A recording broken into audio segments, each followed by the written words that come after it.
I welcome everybody back to Parliamentary questions. Louis French. Question number 1, please, Mr. Speaker. Mr. Speaker, I'd like to start by congratulating Serena Wiegman and the Lionesses for their fantastic performance at the World Cup. We are all incredibly proud of them. Mr. Speaker, I also know the whole House will want to join me in sending condolences to the family, friends and colleagues of Sergeant Graham Saville. It is a testament to his bravery that he died in the line of duty and a terrible reminder of the work the police do every day to keep us safe. Mr. Speaker, this morning I had meetings with ministerial colleagues and others. In addition to my duties in this House, I shall have further such meetings later today. Louis French. Thank you, Mr. Speaker. The Labour Party used to claim that it represents working-class people. But Labour's ULEZ expansion to Greater London will now hammer millions of working people with bills of £12.50 per day or £4,500 per year. Does the Prime Minister agree with me that it's unacceptable for Londoners and those in surrounding counties to face this regressive and unacceptable tax, and will he do everything that he can to help working people? Well, Mr. Speaker, I agree with my honourable friend. It is disappointing that last week the Labour leader allowed the Labour mayor to introduce ULEZ, charging hard-working people £12.50 every time they start their car, adding to the burden of the cost of living. All I can say, Mr. Speaker, is while we focus on helping hard-working families, all he does is punish them. We now come to the Leader of the Opposition, Keir Starmer. Thank you, Mr. Speaker. Can I join the Prime Minister in congratulating the Lionesses and his comments about Sergeant Saville? I think we all speak for the whole House when we speak on that subject. I'd also like to extend the warmest welcome to our new Labour member for Selby and Ainsty. He's already made history for the Labour Party by overturning the largest Tory majority ever in a by-election. And I'd also welcome the honourable members for Uxbridge and South Ruislip, Somerton and Frome. Mr. Speaker, the roof of Singlewell Primary School in Gravesend collapsed in May 2018. Thankfully, it happened at the weekend and no children were injured. The concrete ceiling was deemed dangerous and liable to collapse, and everyone knew the problem existed in other schools. Yet the Prime Minister decided to halve the budget for school maintenance just a couple of years later. Does he agree with his Education Secretary that he should be thanked for doing a good job? Mr. Speaker, I know how concerned parents, children and teachers are, and I want to start by assuring them that the government is doing everything it can to fix this quickly and minimise the disruption to children's education. We make no apology for acting decisively in the face of new information. And let me provide the House with an update on where we are. Of the 22,000 schools in England, the vast majority won't be affected. In fact, in 2/3 of inspections of suspected schools, RAC is not actually present. And to tackle the 1% of schools that have been affected so far, the 1%, we are assigning each of those schools a dedicated caseworker and providing extra funding to fix the problem. In the majority of cases, children will attend school as normal and the mitigations take typically just days or weeks to complete. We will do everything we can to help parents, support teachers and get children back to normal school life as quickly as possible. Keir Starmer. Well, Mr. Speaker, Wood Green Academy in Sandwell was on Labour's building list in 2010. They scrapped it, and now children there are in a crumbling school.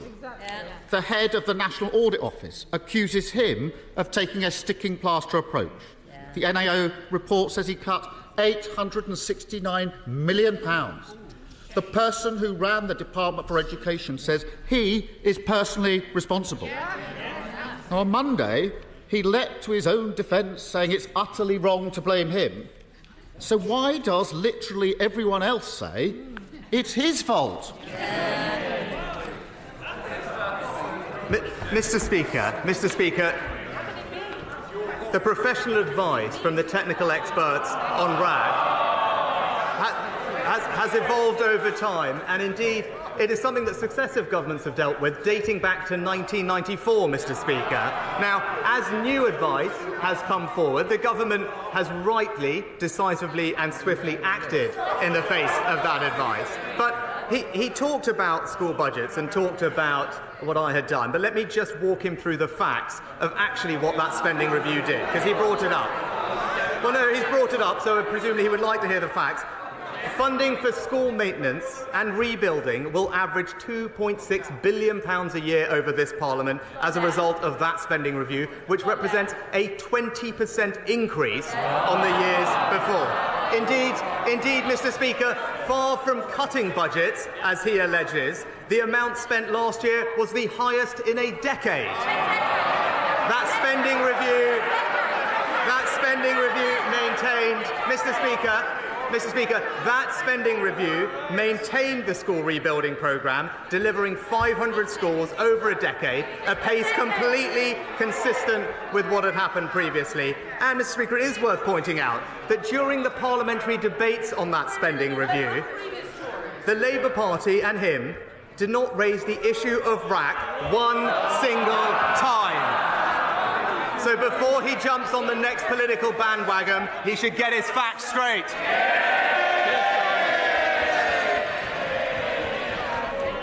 Mr. Speaker, Carmel College in Darlington was on the Labour's building list in 2010.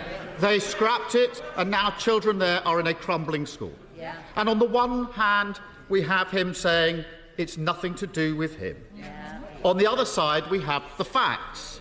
And there's a simple way to clear this up. Why doesn't he commit to publish the requests from the Department of Education for the school rebuilding programme and what risks he was warned of before he turned them down? Mr. Speaker, the honourable gentleman has now brought up twice the Labour school rebuildings programme. He's now brought it up twice. So let's just look at that and look at the facts surrounding that, because we do know the truth about that programme, Mr. Speaker, because the NAO, as he's called on, actually reviewed that programme later on. What did they find? They found that Labour's school rebuilding programme actually excluded 80% of schools. Next, what did they find? That it was a third more expensive than it needed to be, needlessly wasting resources that have gone to schools. And Mr. Speaker, this is the worst bit. The worst bit is that programme, because now he's talking about the physical condition of schools, that programme only allocated funds solely on the basis of ideology, with no regard whatsoever to the physical condition of schools, Mr. Speaker. That's why the independent James Review described that programme as time-consuming and expensive, just like the Labour Party.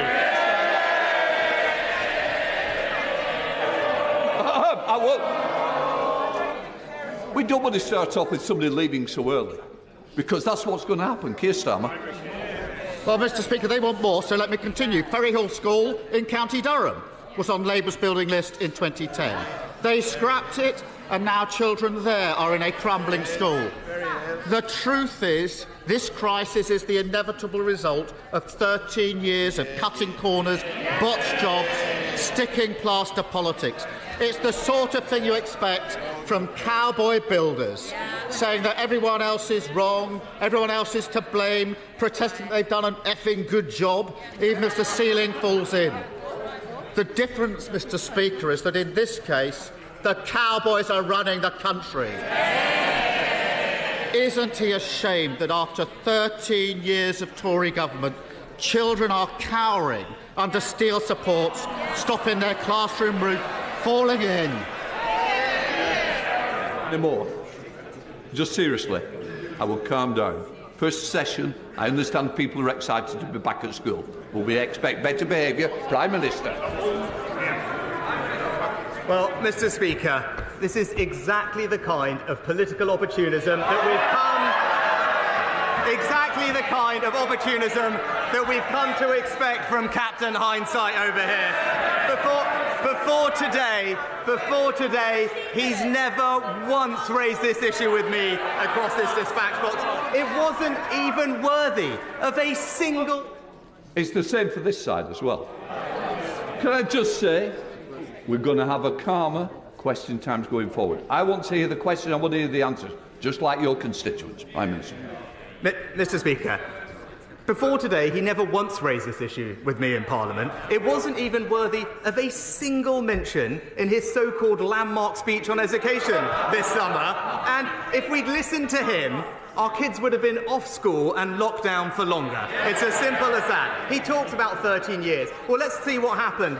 When we came into office, 2/3 of schools were good and outstanding. Now it's 90%, Mr. Speaker. We introduced the pupil premium to get more funding to the most disadvantaged pupils, Mr. Speaker. Today, they are 75% more likely to go to university. And as a result of our reforms, we now have the best readers in the Western world, Mr. Speaker. That's what 13 years of education reform gets you, all of which opposed by the party opposite. Well, it claims to be a man of detail. There are 100 parliamentary questions from this side on this issue and an opposition day motion. But, Mr. Speaker, let us continue. Holy Family Catholic School in Bradford was on the Labour building list in 2010. They scrapped it, and now children there too are in a crumbling school. Mr. Holden, I think I've heard enough. No, then, this is the last time you make your mind up. You either go now or you're quiet for the rest of us. And, Mr. Speaker, if you can believe it, in April this year, the Education Secretary signed a contract for refurbishment of her offices. It's got her personal stamp of approval on it. It cost, I can't quite believe this, £34 million. Can he explain to parents whose children aren't at school this week why he thinks a blank cheque for his Tory minister's office is better use of taxpayers' money than stopping schools collapsing? Well, Mr. Speaker, what I'd say to parents is, in the receipt of new information, we have acted decisively to ensure the safety of children and minimise disruption to education, as we have laid out and communicated extensively. That is the right thing to do. And I would also gently point out to him, Mr. Speaker, whilst the Department for Education started this process 18 months ago in spring of last year, as far as I can tell, in Labour-run Wales, they still don't know which schools are affected, Mr. Speaker. But again, he brought up this issue of funding, Mr. Speaker. And again, let's look back to what happened in that spending review. Because in that spending review, I increased the Department for Education's capital budget by 25% to a record £7 billion, Mr. Speaker. It tripled the amount that we spend on children with special education needs and disabilities. It improved the condition of the overlooked FE estate, and it set the course for per-pupil funding to be the highest ever.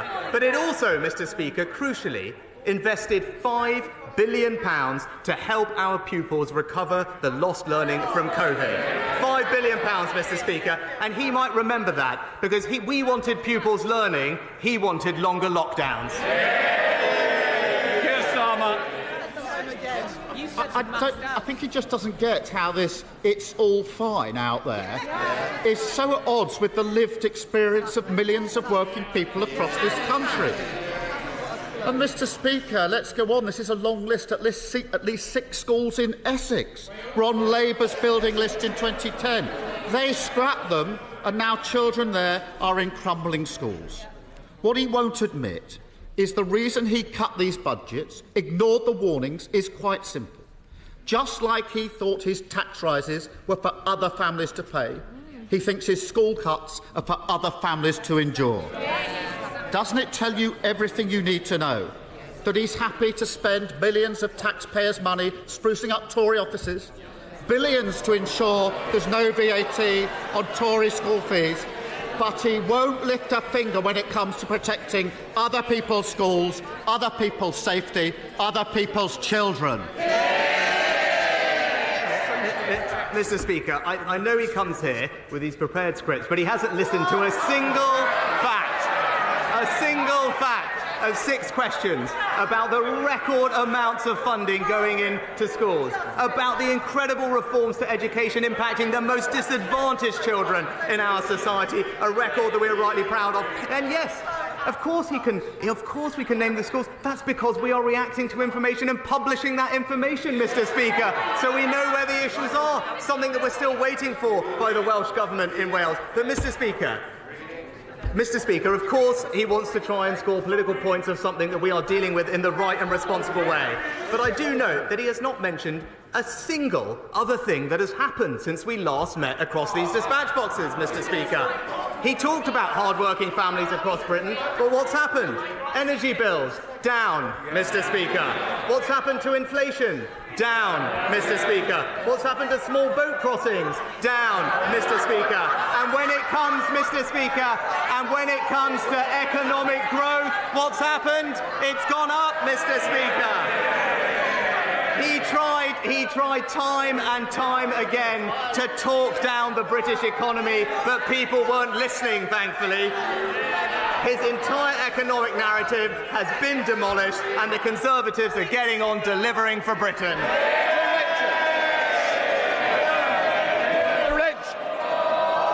There will be more. Nicola Richards. Against the backdrop of improving economic news, inflation falling, energy bills coming down, growth up, people in the West Midlands are disappointed to see that Labour-run Birmingham City Council has gone bankrupt. As a Sandwell resident and a West Bromwich MP, I'm no stranger to Labour incompetence. Does the Prime Minister agree that Labour have demonstrated yet again that they always run out of other people's money?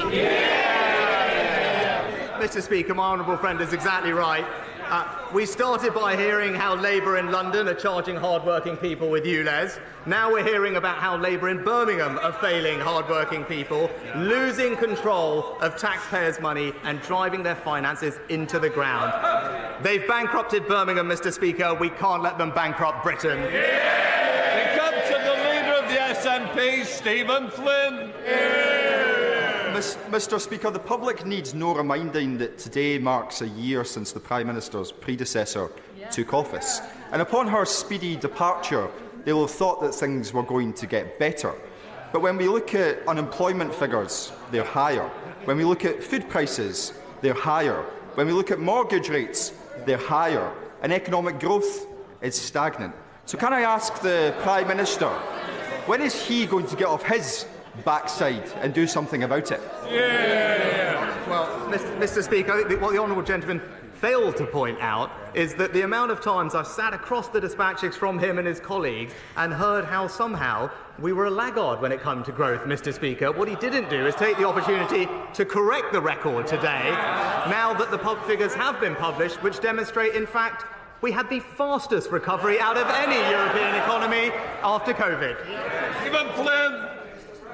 Mr. Speaker, you'd be forgiven for thinking that the Prime Minister thinks everything is all right. But let's look at his proposals for the winter when it comes to a cost of living package. Because when it comes to energy bills, his plan, of course, is to do nothing. When it comes to mortgage bills, his plan is to do nothing. And when it comes to food bills, his plan is to do nothing. So when the when the Secretary of State for Education said earlier this week that everyone was doing nothing, she was referring to the Prime Minister, wasn't she? Mr. Speaker, I think is a little bit out of practice, because when it comes to energy bills, what we have done is pay for around half of a typical family's energy bill over the past year. Support worth £1,500, Mr. Speaker, benefiting families in Scotland. He asks about mortgages, Mr. Speaker. The Chancellor's Mortgage Charter covers 90% of the mortgage market and ensures that a typical mortgage holder can save hundreds of pounds a month when it comes to their mortgage refinancing. And when he talked about energy, thanks to the actions of this government, we are supporting the hundreds of thousands of jobs in the Scottish oil and gas industry, securing this country's energy supply, something that he opposes. I will always do what's right for the people of Scotland, Mr. Speaker, and it's time the SNP did the same. Thank you, Mr. Speaker. I was delighted when the Prime Minister last year said that on his watch we would not lose swathes of farmland to solar applications, instead rightly arguing for solar to be installed on rooftops. Yet my constituency sees a constant flow of planning applications for solar farms and battery storage plants on food-producing land. So can I ask my right honourable friend, when will his pledge become a reality? Yeah, quite right. Quite right. Mr. Speaker, my honourable friend makes an excellent point. Now, solar is one of the cheapest forms of electricity generation, so it's right that we try and see more of it across the country. But we do need to protect our most valuable agricultural land so that they can produce food for the nation and increase our food security. And that's why, thanks to our changes, the planning system now sets this out explicitly with a clear preference for brownfield sites. Now, of course, we want to do more to encourage barn-top solar, Mr. Speaker, and DEFRA will be updating the House with further information on that policy in due course. Andrew Bridgen. Mr. Speaker, last week the Prime Minister stated that he was proud of his furlough scheme. I wonder, Mr. Speaker, if he's equally proud of the $400 billion it put on the national debt and the inflation it's caused. Was he proud of the jobs lost, businesses closed and lives crushed due to the lockdowns? Is he proud of the increased NHS waiting list, premature deaths and the 1 million young people now needing mental health support? And finally, Mr. Speaker, is he proud of the excess deaths affecting every one of our constituencies that nobody wants to talk about? And will he give an undertaking to the British public, a solemn undertaking that they will never be inflicted upon them ever again? Well, Mr. Speaker, as the honourable gentleman knows, there is a formal inquiry regarding COVID which will examine all the decisions that were made, including lockdown and the impacts of them. But with regard to the furlough scheme, Mr. Speaker, I am proud that at a time of extreme anxiety in the country, facing an unprecedented situation, that this government put its arms around the British public to ensure that we protected 10 million jobs. And as the report from the ONS showed last week, those actions, combined with all the other things we did to support the economy, ensured that we had the fastest recovery through the pandemic of any European nation. Dr. Neil Hudson. Thank you, Mr. Speaker. As a nation of animal lovers, the Conservatives' government record on animal welfare is a source of great pride. But sadly, too many abuses remain, from pet theft, the smuggling of puppies and heavily pregnant dogs and dogs with their ears horrifically cropped, to the illegal export of horses to Europe for slaughter. These issues are personal to me as a veterinary surgeon and to my constituents, especially animal theft and livestock worrying. Can the Prime Minister reassure the House that animal welfare is a key government priority and that he will bring forward the necessary legislation to tackle these issues as soon as possible? Mr. Speaker, can I thank my honourable friend for both raising this issue but also his work and expertise in the area. I'm proud that thanks to the actions that previous governments have taken with regard to things like cat microchipping, the ivory ban, or indeed raising the maximum sentence for animal cruelty to 5 years, we are now the highest-ranked G7 nation when it comes to World Animal Protection Index. But we are determined to go even further and deliver on our manifesto commitments individually during the remainder of this Parliament. Rachel Hopkins. Thank you, Mr. Speaker. The Prime Minister has said he'll lead a government of honesty, accountability and integrity. So can the Prime Minister explain how he was found to have breached the Code of Conduct, this time for failing to declare his wife's shares in a childcare agency which received a monetary boost from measures in his budget? Mr. Speaker, if the honourable lady reads the full transcript and the full findings, she will see a detailed explanation of what happened, which the Commissioner described as a minor and inadvertent breach. But given that at the time I was not aware of the policy that was being discussed with me and corrected it later on and could have corrected it with slightly different language, she'll also know that I'm not the only person across these dispatch boxes that has had the same thing happen to them. John Penrose. Mr. Speaker, can I interest the Prime Minister in proposals from the Carbon Competitiveness Commission, which I chair, which would deliver net zero cheaply and without deindustrialising our economy? It would help British manufacturers facing imports from countries with lower energy costs, make our exports more competitive everywhere and cut fuel duty here at home. We have strong backing from Britain's heavy industries, cross-party support from the excellent member from Aberavon, who I see is also on the order paper. So would the Prime Minister consider adding his name to our list of supporters as well? Well, I'm grateful to my honourable friend and the Commission for Carbon Competitiveness for the report that he's worked on and highlighted. The government is absolutely committed to putting in place the necessary policies for UK industry to decarbonise successfully. As he'll be aware, government recently consulted on addressing carbon leakage in particular with a range of potential options. We're in the process of considering those responses and will issue a formal response in due case. Claire Anderson. Thank you, Mr. Speaker. Every year, billions of wet wipes go out into our rivers and oceans and clog up our sewers. Yeah. I've been campaigning on this for years to ban plastic in wet wipes, and the government has finally promised to ban plastic in wet wipes, but that was 5 months ago and there's been nothing since then. So will the Prime Minister today finally give a date when that ban will come into force and make a difference to our environment, or is this another broken promise from his zombie government? Speaker, in the comprehensive plan for water that was published by the Environment Secretary in April, we did confirm our intention to ban wet wipes containing plastic, subject, of course, as is legally proper, subject to a public consultation. That consultation will be launched in the coming months in autumn of this year, and I know ministers will keep the House updated on progress. Craig McKinley. I'd like to offer some assistance on the small boats issue. Has my right honourable friend considered the incongruity of the fact that a UK dinghy manufacturer trying to sell into the EU market would have to apply the CE marking, customs codes and the potential of being stopped and checked? And similar applies, perversely, when a simple thing like GB to NI trade. But none of this applies, seemingly, when these huge, supersized, dangerous, cut-and-shut dinghies are taken in from Turkey across the EU border into Bulgaria and Greece. Is he as confused as I am by the EU's double standards on this matter? Well, my honourable friend is absolutely right that we must do all we can to stop the boats and tackle illegal migration. And we know that the export of small boats across parts of the European continent is a vital element of the smuggling gang's tactics. And that's why, specifically, we are stepping up joint operations with Turkey, Mr. Speaker. And I raised this with the President when we spoke, so that we can tackle organised immigration crime and specifically disrupt the supply chain of boat parts that are used for these dangerous crossings. And I will continue to keep him updated on our progress. Luke Pollard. Thank you, Mr. Speaker. 2 years ago in Plymouth, we lost 5 people in the worst mass shooting the country has seen for a decade. The government has finally consulted on firearms reform, but after pressure from shooting groups, even these sensible measures looks like they could be watered down.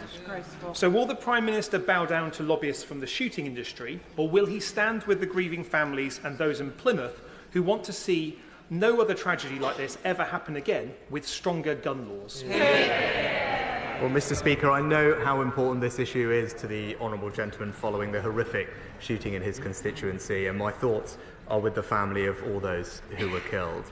He will know that firearms are subject to stringent controls, and rightly so, but those controls are kept under constant review. For example, we've taken action to improve information sharing between GPs and the police to make sure that people are not given access to firearms without their medical conditions being checked, and the statutory guidance for chief officers of police have been improving so that how people apply for firearms is assessed properly, including checks on social media. With regard to the matter that he specifically raises, the Home Office is in the process of considering responses to that consultation and will respond in due course. Stephen Metcalfe. Thank you, Mr. Speaker. Later today, Mr. Speaker, I'm bringing forward a 10-minute rule bill to include the provision of automated external defibrillators in all new housing developments of 10 dwellings or more. Will my right honourable friend therefore support this provision and ask his relevant Cabinet colleagues to engage with me on to ensure these life-saving pieces of equipment can become commonplace where they can have the most impact close to people's homes? Well, Mr. Speaker, my honourable friend is right to highlight the importance of these life-saving devices, and that's why the National Planning Policy Framework already expects planning policies and decisions to promote public safety, but it's also why recently the government launched a £1 million fund which will place around 1,000 new defibrillators in communities across England to help improve equality of access to these life-saving devices. Andy MacDonald.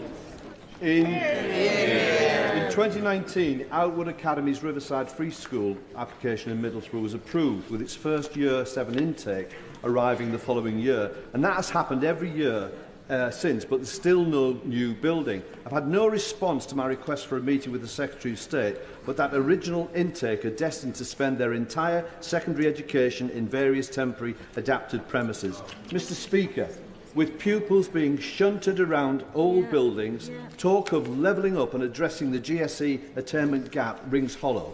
So can the Prime Minister and his Education Secretary get off their derrieres and sort this out? Well, Mr. Speaker, I'm happy to ensure that the honourable gentleman gets an answer to the specific question he raised on the school. But more generally, I'm proud of what the government's doing in Teesside and the Tees Valley to support education, with the recent announcement of new sixth forms, but also as an education improvement area, receiving extra funding and resources. And that's why we've seen standards in reading and maths increase considerably, and we're determined to keep going. Priti Patel. Because the Prime Minister is aware of how the RAC issue has really affected schools in Essex. We've got a high number of schools that have been impacted, and he's rightly said today that the government is doing everything it can to get children back to school. Can he try to commit, and I know there's a debate later on today, to fully funding both the capital and revenue costs that are associated with getting children back into school? And I would hope that he would commit to meeting the leader of Essex County Council, because they are pioneering some great reforms right now where they're looking to support, maintain schools, as well as academy trusts. And I think actually the government could get some good insights in terms of how we can get children back to school fast, and also look at the funding model for this.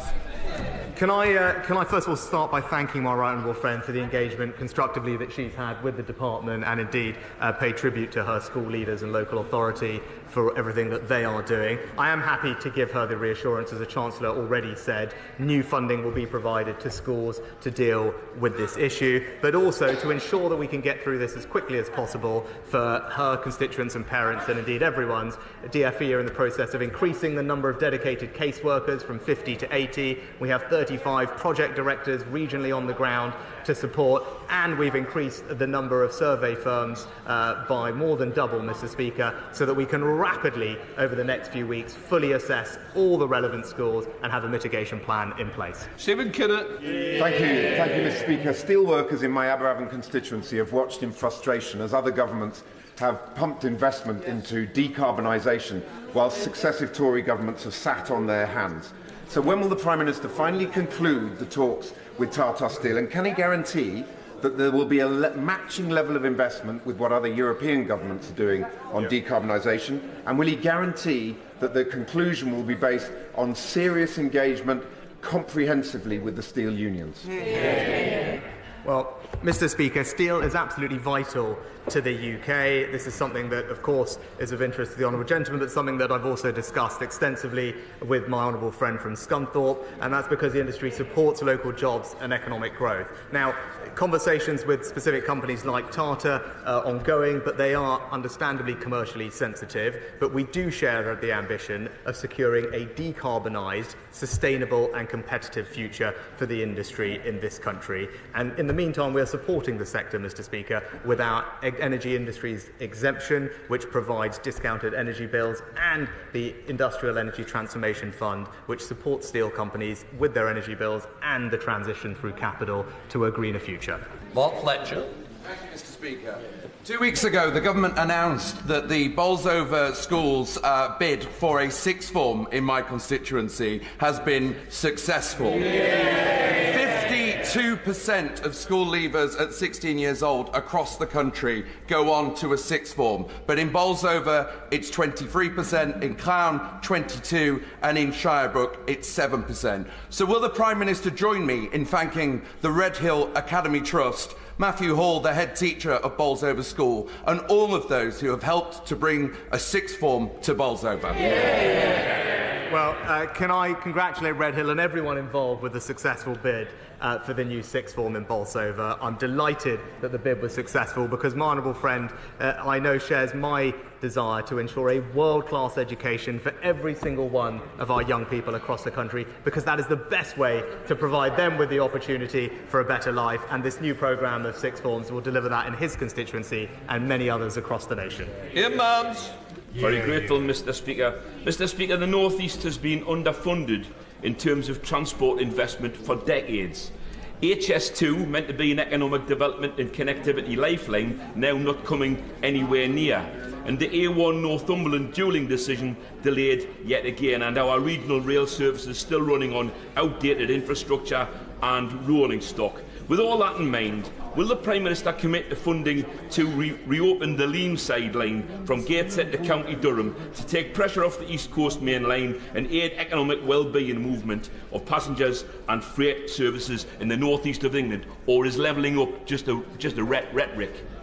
Well, Mr. Speaker, what I would say to the honourable gentleman, obviously it wouldn't be right for me to comment on specific projects, but to give him a sense of our commitment, what I can tell him is that in real terms, since 2010, we have spent over a third more in central capital investment in northern transport every single year since 2010 compared to Labour's last 6 years in government, Mr. Speaker. That's what we're doing for northern transportation, and specifically when it comes to reopening and restoring railway lines, where was the first one we did? From Ashington to Blythe.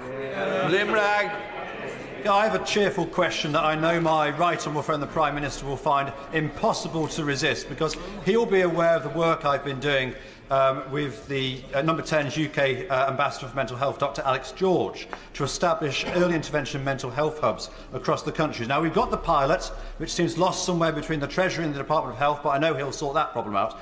But I wonder if he will be able to meet with Dr Alex George and myself to discuss it further, because these hubs will make a massive difference to constituencies across the country, because we all know the problems with CAMS and the perverse situation where children and young people have to get progressively worse before they get the treatment they need. I know he'll be very supportive of this one, Mr. Speaker. Yeah. Well, Mr. Speaker, I know my honourable friend is rightly a passionate advocate for improving mental health support for young people, something that I know we are doing, and I'm proud of our record, particularly increasing the number of mental health support teams that work with schools and expanding community services. I know DHSE is looking at the role that early support hubs might play in this plan, but I'm very happy to meet my honourable friend personally to discuss how we can push this through. Meriglin. Thank you, Mr. Speaker. We've heard far too much lately about ministerial posteriors and very little about prosperity for the country, even in these dying days of the lame duck government. Will the Prime Minister stop prevaricating and subscribe to the Horizon programme for the sake of vital British science, innovation and cancer research? Well, Mr. Speaker, this is a government that is investing record sums in British science and research and development, because we believe that is critical to a brighter economic future and spreading opportunity. Now, our priority and preference is to associate to Horizon, but we do want to make sure that that is on terms that are right, both for the British taxpayer and for British science and research. I can commit to her that we've been extensively involved in discussions. I hope to be able to conclude those successfully, and when we do, I hope she'll be the first to stand up and congratulate the government. Caroline Dinage.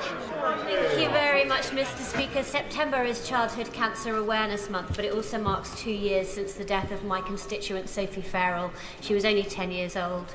Every day in the UK, Mr. Speaker, 10 young people will be diagnosed with cancer, and 2 of those will not survive. Those that do face a lifetime of side effects from treatments that are just not designed for small bodies. When will the Prime Minister publish a childhood cancer action plan? Oh, Mr. Speaker, can I thank my honourable friend for raising this issue and extend my sympathies to her constituent's family as she raised. She's right to continue campaigning in this important area. I hope she'll understand that I can't preempt the content specifically of the strategy, but I can tell her that it will draw on previous work, including submissions from childhood cancer charities and stakeholders to our recent calls for evidence. Of course, we want to hear from them to highlight and get a sense of the issues that she specifically raised, but I'll ensure that we write to her to give her a sense of timing. Chris Law. Thank you, Mr. Speaker. Every year, the SNP Scottish Government mitigates against the cruellest of Westminster policies by spending £84 million supporting hard-working families against the brutal bedroom tax and over £6.2 million covering the 2-child benefit cap. Astonishingly, Mr. Speaker, we have learned over the summer the Leader of the Opposition is an enthusiastic supporter of these Tory cruel welfare policies, with U-turn after U-turn from the Labour Party. So given that the Tories and Labour are two cheeks of the same arse, offering no change, no vision, no hope, does the Prime Minister agree that the only way Scottish voters can rid themselves of these... Order. I'm not going to both stand up, so one of us is going to give way and it won't be me. Can I just say, let's think about language. Let's be more temperate and let's make sure that this Parliament can be proud. The pride of this Parliament will shine through, but certainly not using language. Happy to change the offending word with bottom. Given that the Tories and Labour are two cheeks of the same bottom, offering no change, no vision and no hope, does the Prime Minister agree that the only way for Scottish voters to rid themselves of these heinous policies is to vote SNP to leave Westminster forever? Mr. Speaker, obviously not, but I think the thrust of that question was directed at the Leader of the Opposition rather than me. I won't want to get in the middle of that, but what I can say is we want to ensure a welfare system that is compassionate and looks after the most vulnerable in our society, while supporting those who can into work to do so, because that's also fair for everyone else and British taxpayers. I believe that is a system that we are achieving, Mr. Speaker, and right now we're providing thousands of pounds of support to help with energy bills and everything else to people in Scotland, and we will continue to do so. That completes Prime Minister's questions. I'll just sit down a minute.